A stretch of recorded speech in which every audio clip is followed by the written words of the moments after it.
Surah Al-Fatiha.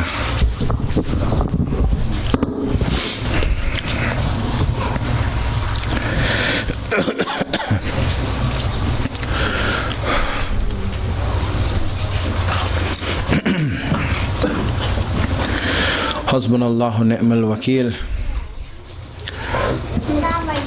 ni'mal mawla wa ni'mal nasir.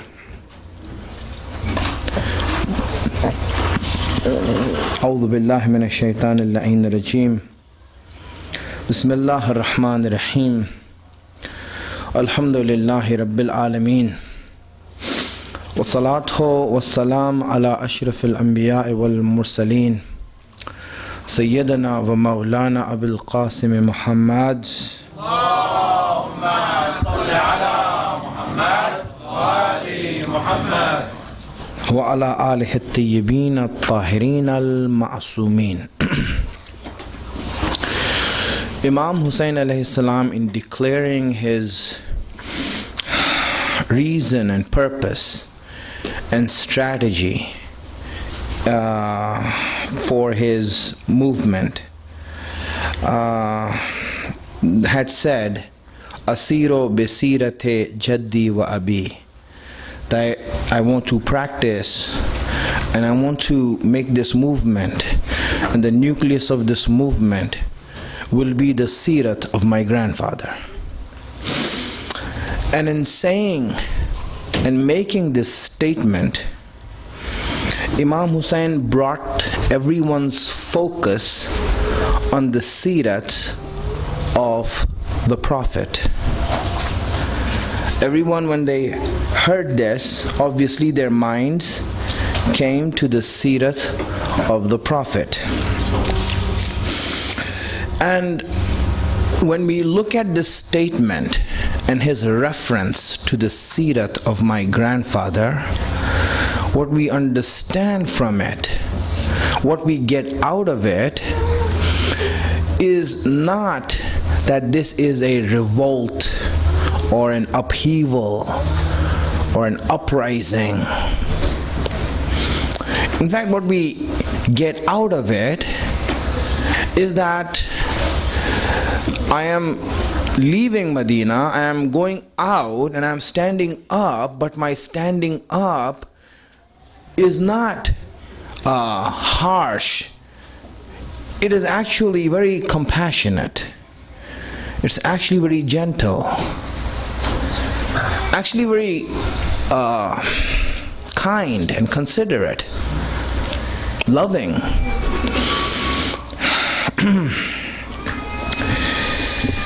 For example, if I say that, I'm making a Husseini stand, that we are doing something that is Husseini, what we understand from it is that, okay, meaning that I'm doing something that in which I'm not afraid to die, I'm not afraid to stand up, and I'm not afraid of any opposition. This is what it means, right? But when Imam Hussein is saying that I am traveling and I'm trying to practice the sirat of my grandfather, it doesn't say that. What it says is the opposite, that I'm going to be very gentle. I'm going to be very kind. Because the sirat of the Prophet stands for kindness, for gentleness, for loving. That's what it stands for. And this is what I want us to understand today. This is something that's necessary to understand. Because when we speak about Imam Hussein, the idea is different than when we speak about the sirat of the Prophet. And Imam Hussein is saying that I am going to practice the sirat of the Prophet. That's why I'm standing up. That's the basis of my stand. That's the method on which I'm going to stand upon. That's what I'm going to be doing. Right? This is what I'm going to be doing. I remember Imam Khomeini rahmatullah alayhi once said that that if the enemies oppress us, if the enemies are going to suppress us and they're going to put us under oppression, then we will walk the path of Hussein. We will walk the path of Hussein. In other words, that we will stand up, we will not sit down, we will not run away, we will not back down. If we are killed, we will be killed standing up, not sitting down. This is the path of Imam Hussein. See what you understood from it. You know, I mean, what people understood from it was this. When you say that I'm walking the path of Hussein, this is what it means. And here, when Imam Hussein is making the statement that I'm going to practice the seerat of my grandfather, then this statement is not a threat to his enemies. In fact, the statement is a way of Imam Hussein telling that, listen, I'm going to be very gentle with you. I'm going to be very kind with you. I'm going to be very loving with you. This is the seerat of the Prophet. What do you think that the people in that time of Imam Hussein understood from the seerat of the Prophet? What went through their minds? When Imam Hussein said this and made this statement, that Asiro besirate jaddi, that I'm walking on the path of my grandfather, what do you think that the people understood by the seerat of the Prophet? Did they understand the sword of the Prophet and the battles of the Prophet? Or did they understand the 13 years of suppression that he went through in Makkah? Understand this? What did the people, when you say that, you know, this is the seerat of the Prophet, what was the seerat of the Prophet? What did he go through? What was it that he was, that you would say that, okay, this is what it stands for. This is the seerat of the Prophet. See, what went through their mind is the oppression that the Prophet went through, the suppression that he went through. And in those times, there was all the hardship that he's going to, with him saying, Inna qawmi la ya'lamun, Allah forgive my people, they do not know. You see, this is the seerat of the Prophet. And this is very important for us to understand, because obviously I want to speak about the seerat of the Prophet, that's going to come later. But in order to establish the relationship of Karbala and the seerat of the Prophet is what I'm trying to do from here. So because this is a very big part of Imam Hussein's mission, and if we understand it, then it will really help us to know how to take the lessons from Karbala. What are the way in which we take the lessons from Karbala? Salawat ala Muhammad wa ala Muhammad.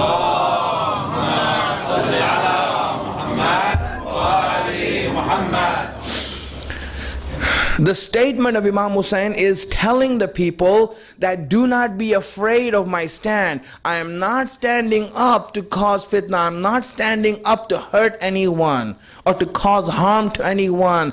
What I'm going to do is establish the seerat of the Prophet, which is kindness, which is gentle, which is loving. And then when he speaks about his father, and he mentions his father, and says that Asiro besirate jaddi wa abi Ali ibn Abi Talib, that I will practice the way of my father Ali ibn Abi Talib. When he says that, what is he saying? Does he mean all the battles that Imam Ali fought? Or does he mean the 25 years of isolation and suppression he went through? See, understand this. What is he alluding to when he's saying this? He's saying, look at the seerat of my father. What is the seerat of my father? The seerat of my father, again, is the same as my grandfather. It is gentleness. It is kindness. It is compassion.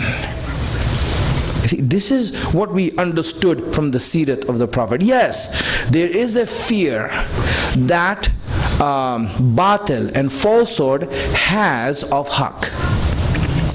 Whenever truth and falsehood meet each other, you will see that naturally Allah has put fear in the heart of batil.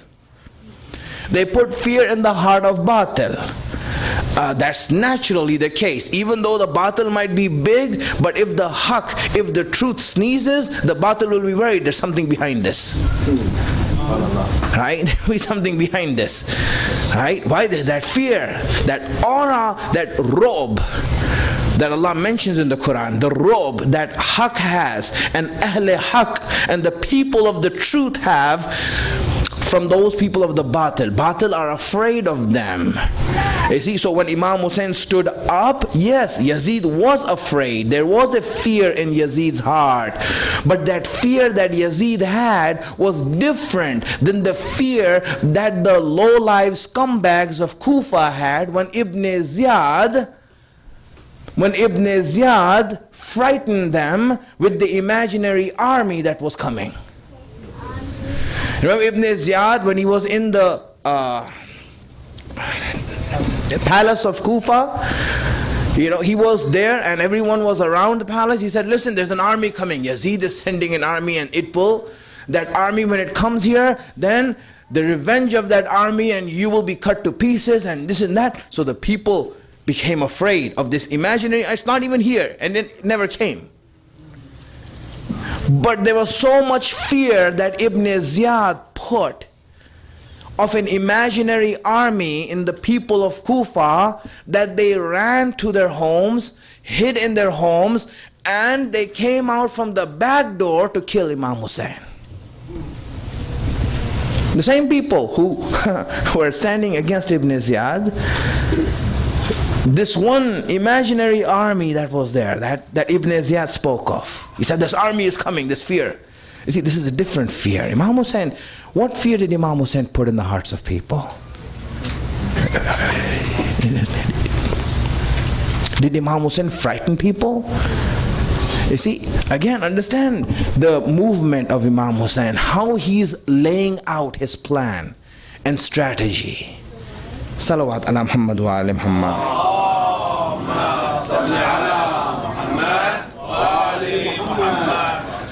When we say that Hussein is Mazloom, Madloom, the meaning of oppressed, this meaning can only be understood correctly if you understand before his Mazloomiyat that Hussein was compassionate. Yes. What do you understand when you say Hussein is Mazloom? Do you think that he had no option, no choice, and that he was just being suppressed and he was helpless? What is the meaning of Hussein is Mazloom? In your mind, just think about it. When we say Hussein is Mazloom, what do you understand by it? Just look at it. How do we understand Hussein is Mazloom? My friends, Hussein is Mazloom, this meaning can only be understood when you understand that before his Mazloomiyat, he was compassionate, he was kind, he was gentle, he was loving. That's where it comes from. You want to understand how? Let me just explain to you. If you send a loud salawats.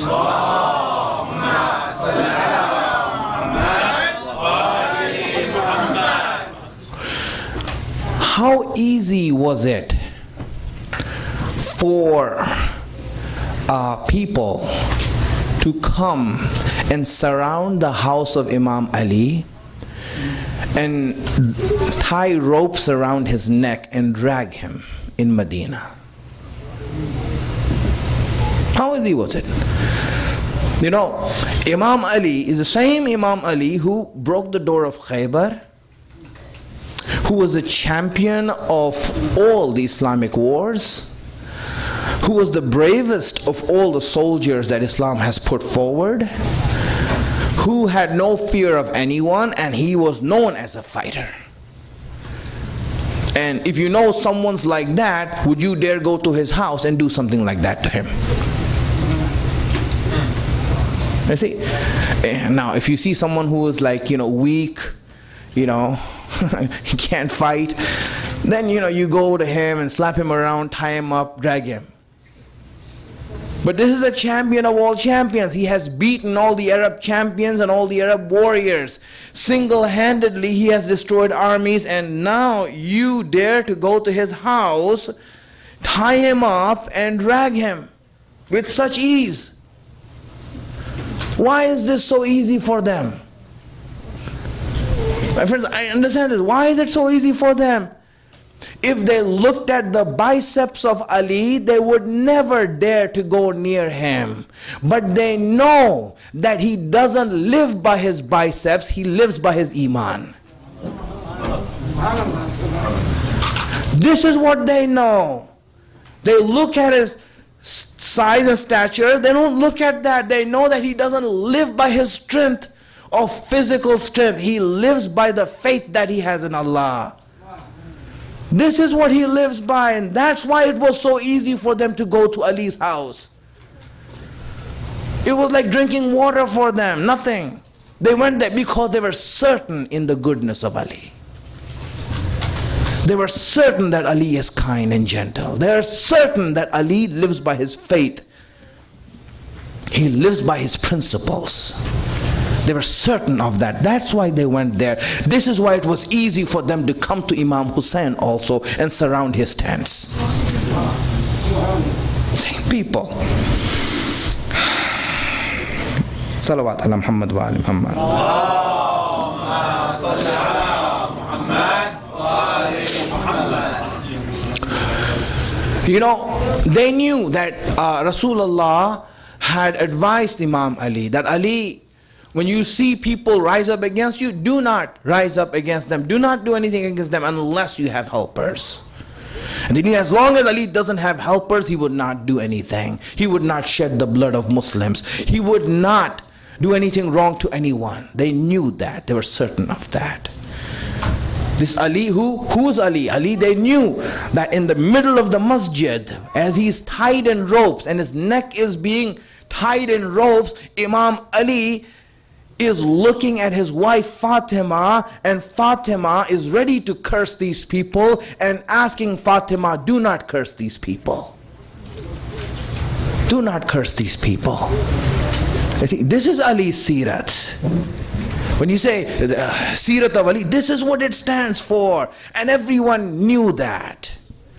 So now if this is a Sirat of the Prophet, that he is kind and gentle. If this is a Sirat of Imam Ali, that he is patient and kind and gentle.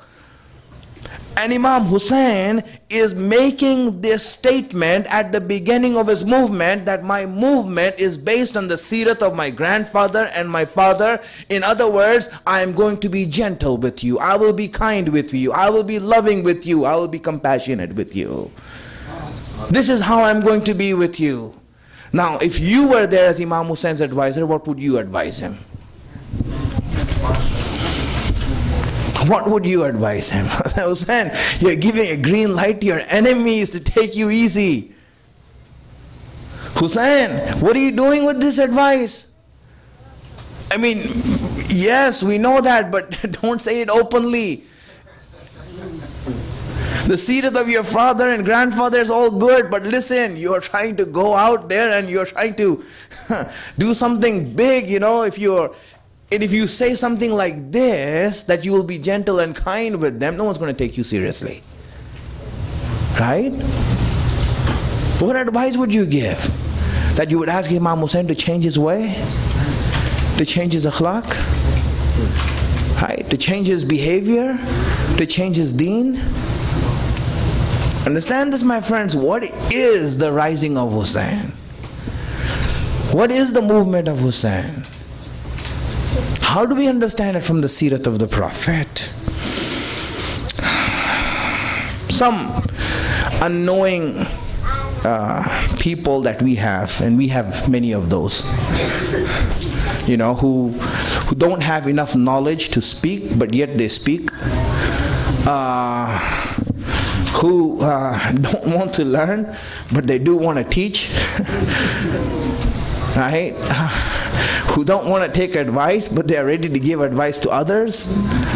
You have many idiots who run around, right, saying things, and they allude, because of the fact that they see Karbala, there's blood, there's death, there's that, you know, horrible scenes of Karbala. Because they see that, they say that, you know, this is what?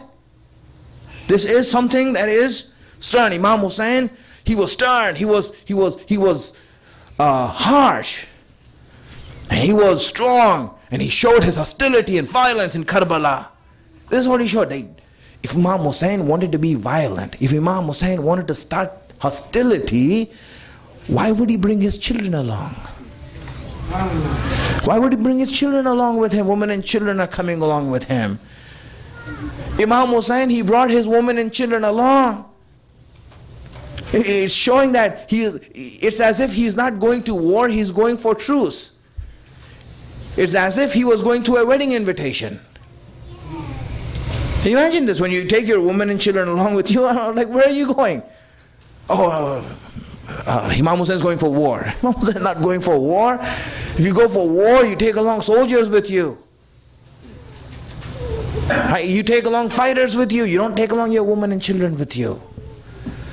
By Imam Hussein taking his women and children, it's also showing he's not going for hostility or violence. In fact, he made it clear. The first part of his statement, this hadith that I mentioned to you, the first part of it is mentioning clearly that I did not rise up to cause fitna, I did not rise up for bloodshed, I did not rise up for power or any type of desire that I want to fulfill. I am rising up to do Islah in the ummah of my grandfather. And how am I going to do it? On the seerat of my grandfather. What is the seerat? The seerat is gentleness, kindness. That's what it is. I will be kind with my people. I will be gentle with them. I will be loving with them. I will be compassionate with them. Salawat ala Muhammad wa ala Muhammad.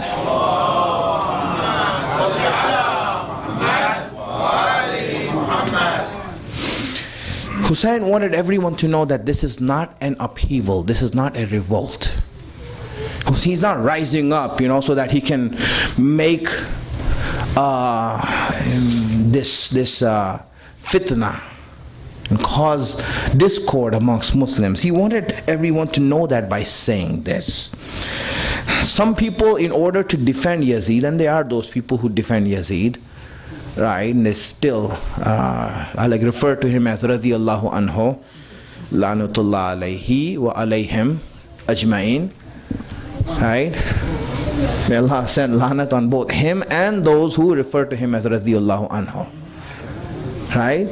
All of them put together. They refer to him as that. But in order to defend him, they say, well, Hussein, he broke the balance of the society. He created fitna. He caused discord.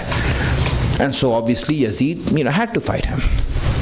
Yazid had to fight him. If Imam Hussein didn't stand up, Yazid would not have fought him.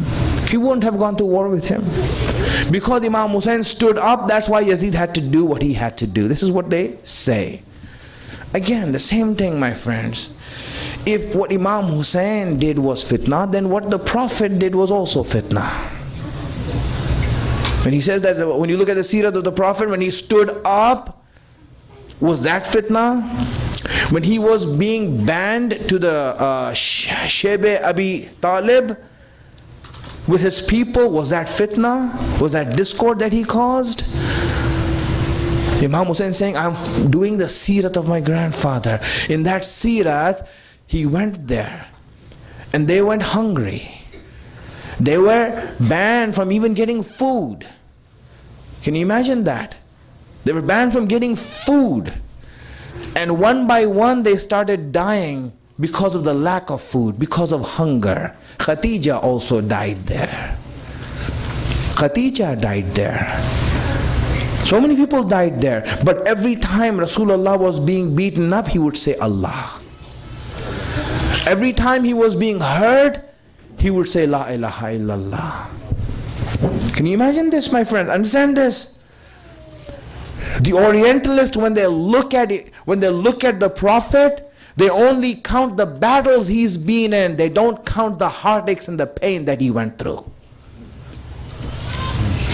How much heartaches and how much pain and how much injuries did he suffer? They don't count that. They count, oh, he was in so many battles. They don't look at the oppression he faced and the hardships he faced and the suffering he faced at the hands of the people. This is the seerat of the Prophet. You know what the seerat of the Prophet is? It begins with compassion. Then there's logic, reasoning. Then after logic and reasoning, there's patience. And after patience, there's more compassion. And after more compassion, there's more reasoning. And then there's more patience. And then there's more logic, reasoning, compassion, patience. This is what it is. Imam Hussein is saying, this is what I'm going to be doing. I'm not going to rise up and I'm not going to say something and do something to create fitna and discord. No. I will stand up for principles. Imam Hussein's movement was gentle. His movement was of kindness.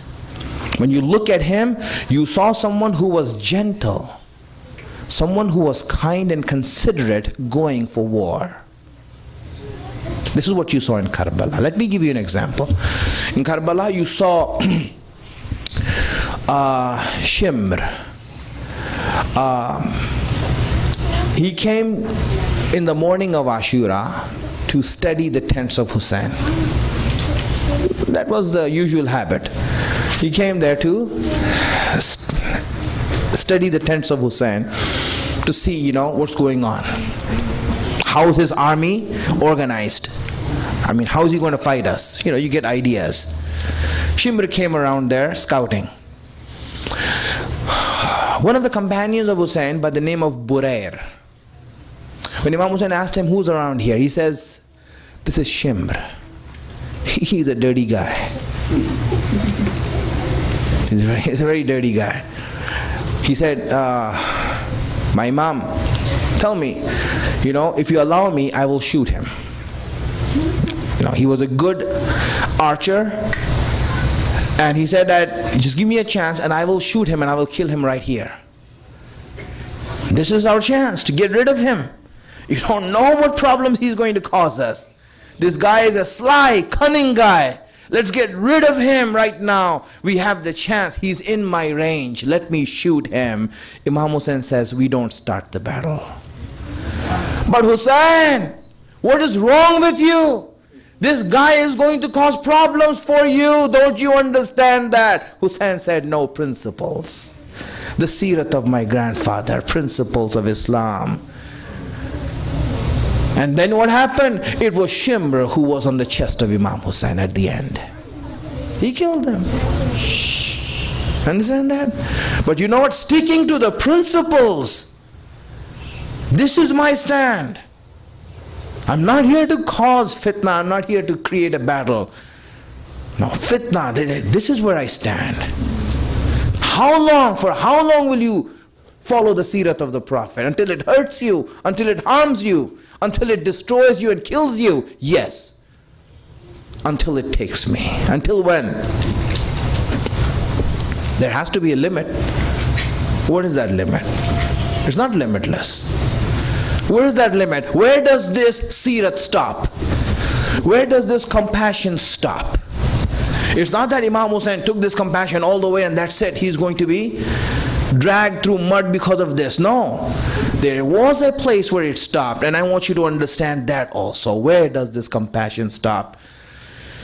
When we see the movement of Karbala, Imam Hussein said certain things.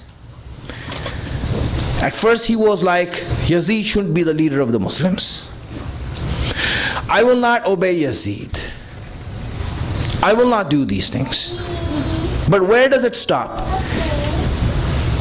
You see, then when it came to Karbala, when he came to Karbala, now that slogan changed from Yazid. Yazid wasn't involved now. Now his slogan changed from we shouldn't have Yazid to Hayhat minna zillah.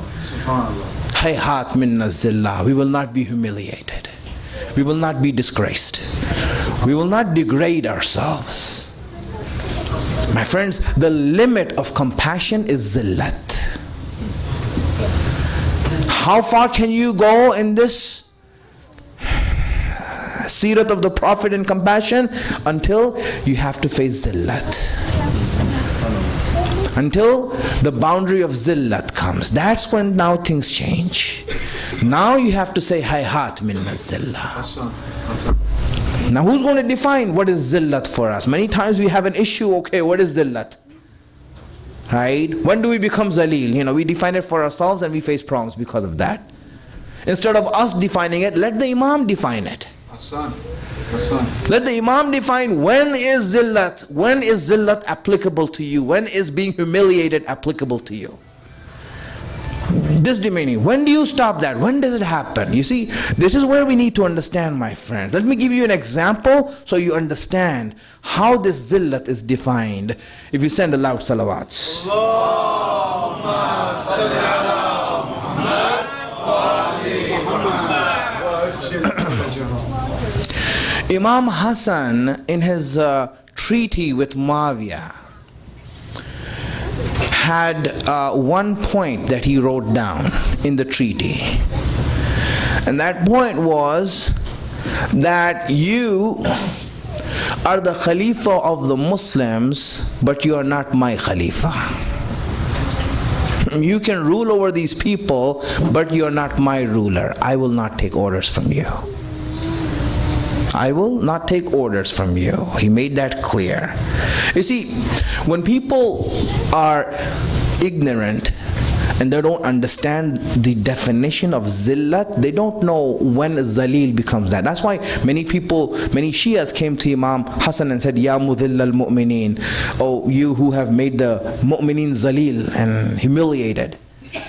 They don't know what is zillat. They don't know when you come into the shade of zillat. This is what Imam Hassan is describing to you. Imam Hassan, when he wrote it down in that treaty, a time came when some of the Khawarij rose up against Muawiyah. They rose up against Muawiyah, and Muawiyah wrote a letter to Imam Hassan and said, Hassan, these people are risen up against me, go and fight them and get rid of them. To which Imam Hassan replied back to Muawiyah and said that first of all, I will not shed the blood of Muslims, and second of all, who are you to give me orders? I'm not under your authority. I'm not under your rule. I've made that clear in the treaty that your authority has nothing to do with me. I will not follow what you say. In other words, until you have to go under the authority of the zalim, until then you see is the limit of compassion. But when you have to go under the authority of the zalim and the oppressor, that's when you have to say hayhat minna zillah. Baig ya Hussein, Baig ya Hussein, Baig ya Hussein, Baig ya Hussein, Baig ya Hussein. This is what Imam Hussein did. He said that, listen, as Rasulullah had advised Imam Ali, if you have companions, then you go forward and rise up. Taking that advice of the Seerat of the Prophet, when the Kufans called him and invited him, Imam Hussein went forward and he rose up. But when they withdrew their support and they went back and they turned their backs on Imam Hussein, now Hussein was left with a choice, and that's the choice that these people gave him. They turned around. The same people who invited Imam Hussein said, all right, you know what? Submit to the rule of Yazid. Submit to the rule of Ibn Ziyad. Ibn Ziyad is calling you, submit to him. There Imam Hussein said, listen, until now my movement was that of compassion. Now if you are asking me to go under the rule of these people, then hayhat minna zillah. I will not tolerate this. I will not go under this. Now is the time where I make the stand. My friends, the battle of Karbala did not happen as a rise against Yazid. The battle of Karbala happened because of hayhat minna zillah. Subhanallah, Subhanallah. Hussein left Medina because of Yazid's opposition, but the battle of Karbala happened because Imam Hussein said, hayhat minna zillah. Subhanallah, Subhanallah. This is why Karbala happened. This is why this bloodshed happened. Ya Hussein. He said, this is the limit, that's it. From here I won't go forward. Ya Hussein. Right? From here I won't go forward. La ilaha illallah.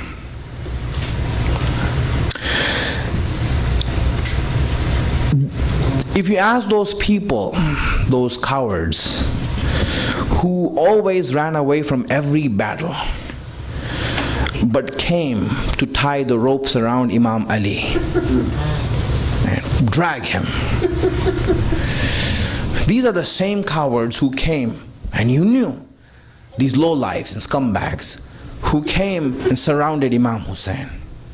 Same scumbags, they came around Imam Hussein, surrounded him. because they knew what he stood for. They knew that he will not hurt them for no reason, that he was better, bigger than what his stature was. Imam Ali, his stature was strong, but he himself was bigger than his stature. He was a bigger man. Bigger man. In those days, term that used was Aqa. Aqa means someone who's big-hearted, someone who's big. Big in the sense of greatness that's in him. Imam Ali was greater than his stature. Imam Hussein was greater than his stature. That's right. That's right. He was a greater man. And they knew that. And they took advantage of that. And they came and they knew that he was not going to do anything. So now they came and they hurt him. They came. They know that he's not going to do anything wrong to them. This is why, my friends, they take advantage of their gentleness, of their compassion. This is what happened. When Hur stopped Imam Hussein, and he stopped Imam Hussein,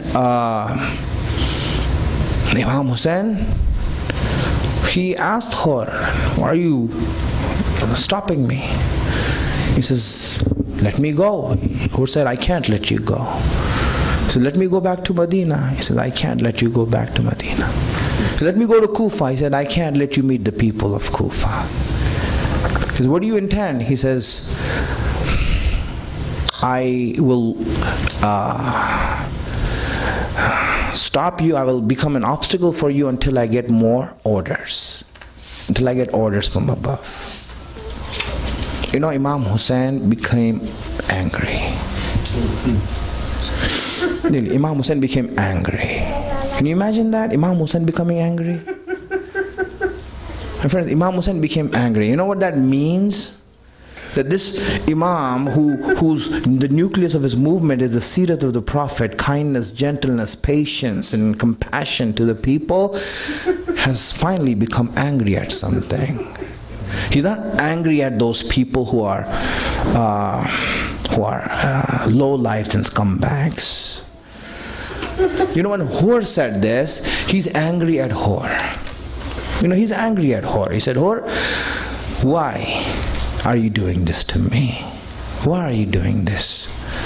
Then he became angry. He said, may your mother cry on your dead body, Hur. May your mother cry on your dead body.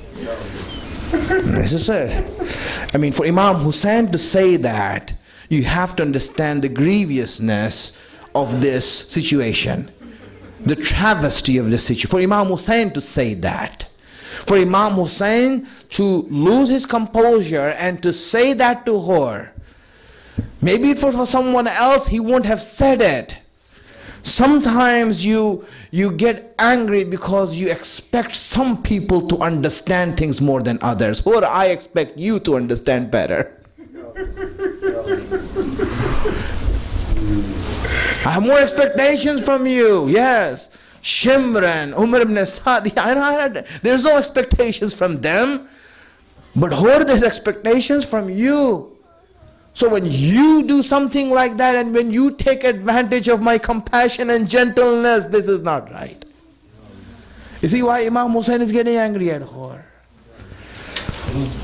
And so happened that, you know, soon afterwards Imam Hussein, he started to pray. The time for prayer came. Imam Hussein stood for prayer. His people stood behind him. Hur and his people came and said, Hussein, we want to pray behind you. We want to pray with you. Hussein, I mean, just now he was angry at Hur.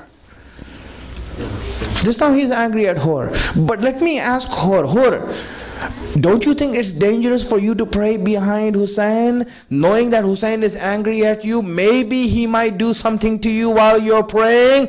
Hur will say, Hussein is bigger than that.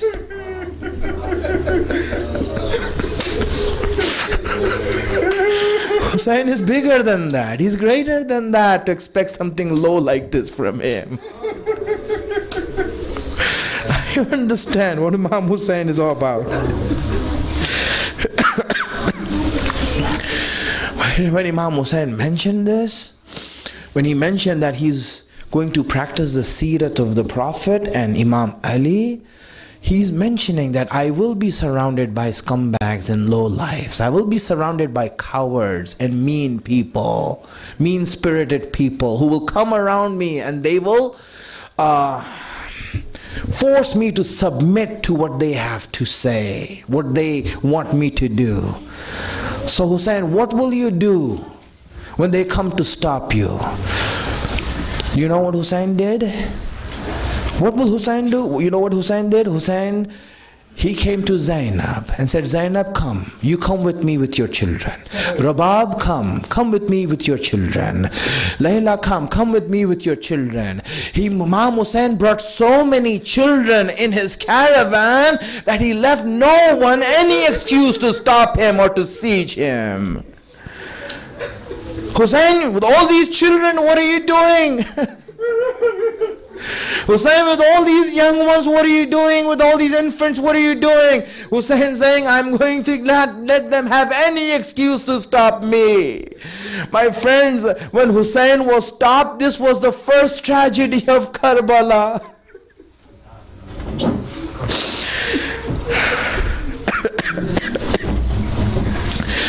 When Hussein was stopped, this is the first, but they blocked his way, right? Even with all the children Hussein had, what excuse did they have to block him? Is he going to fight someone?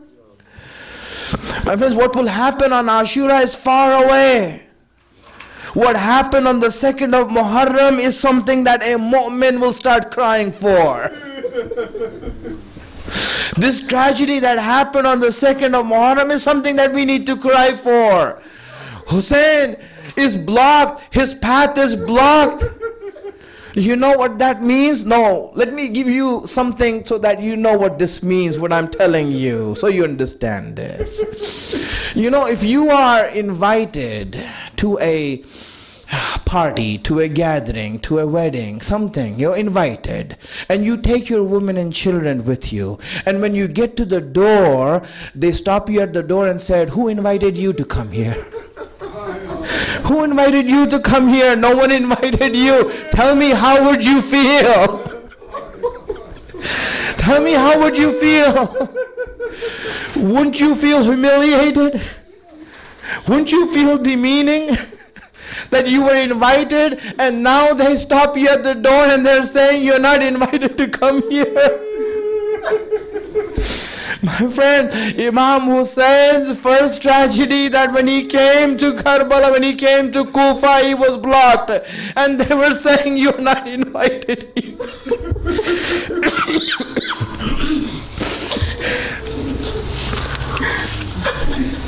You know, today we should, on the 2nd of Muharram, we should really, if we are mu'min, we will ask Allah, Allah, take our lives in the 2nd of Muharram.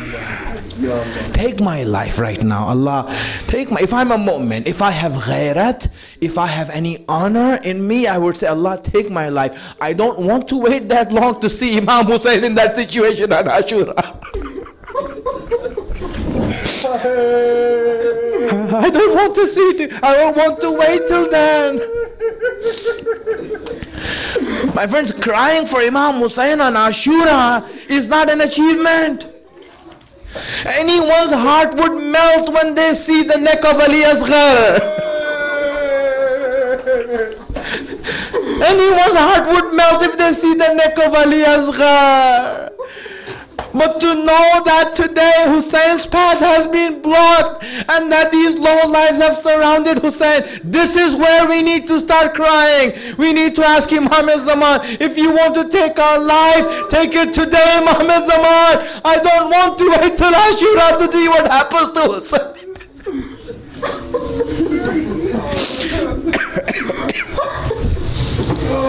Ajrakumullah. You know, I haven't even started reading the Masaib and you are crying. What are you crying for? What are you crying for? You feel it for Imam Hussein? Do you feel the pain Imam Hussein is going through? La ilaha illallah. You know, when you go on a journey, if you want to travel somewhere, there's a saying that says, you know, choose your traveling companion before you choose the direction and the path that you want to travel. Choose your traveling companion. Who are you going to travel with? You know, sometimes it's more important than where you're traveling.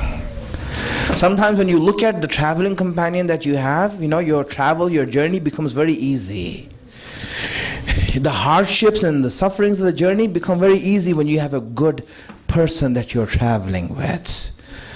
Right, before you start any journey, you should choose who you want to travel with, so that the journey, the hardship of the journey, it can go away. You know, Zainab chose her companions very well.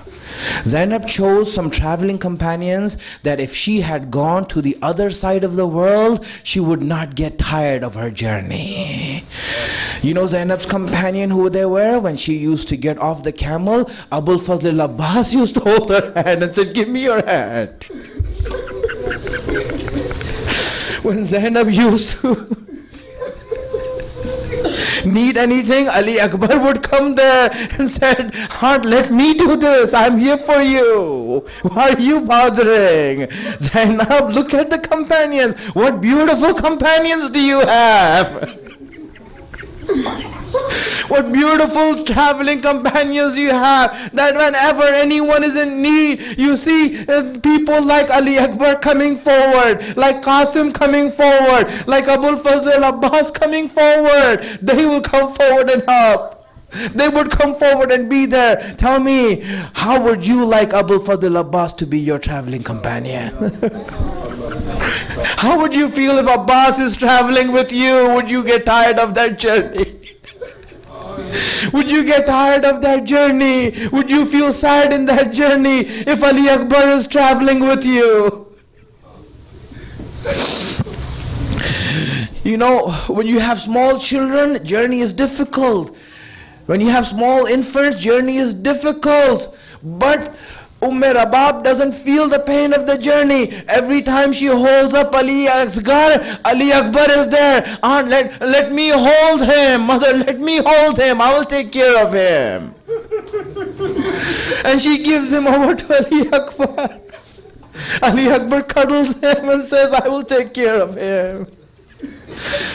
With such companions, all these women who are traveling there, they are in their journey, they have no pain. In their journey, they have no suffering. With such companions, how would you have suffering? How would you have any pain? Or how would you feel unhappy? You will not feel unhappy having such companions. But what happened on the 2nd of Muharram, even with all these companions there, no one is smiling. No one is smiling. Everyone's hearts are heavy. Everyone's hearts are heavy. Do you understand this now? Even with Abbas being there, they're not smiling. Even with Ali Akbar being there, this is not smiling. You know why? Because this is Karbala. This is Karbala. Zainab is asking Imam Hussein, that Hussein, my brother, what sort of land is this that my heart is feeling heavy? The men are putting out the tents and they are putting their encampment in their camps, and the ladies are watching them put the tents as if these tents are being put there forever, that they're staying there permanently. Zainab and Rabab are watching these tents go up, and each tent is being assigned that this is for you, this is for you. Inshallah, may Allah give you the tawfiq to go to Karbala, and to see that place where the tents of Imam Hussein were. When we were taken there to the tents of Imam Hussein, and we were shown the different layout, and they were shown that this is the tent of this person and this tent for this person. Everyone's tents were being shown there, and Imam Hussein's tent was being shown. And then they said, you know, the place you're standing, this is the tent of Zainab.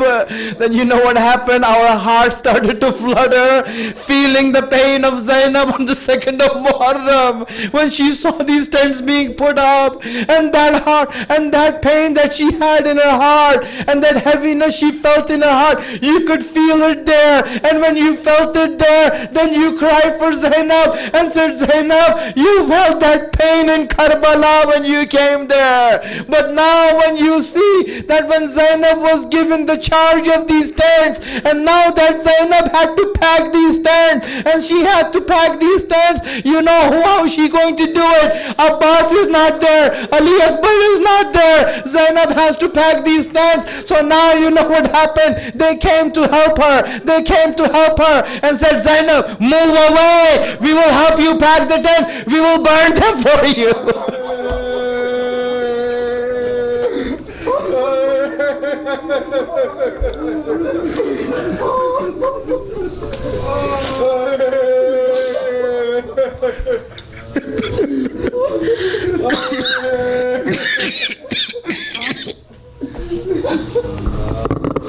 يعلم الذين هيا منقلب ينقلبون ماتم حسين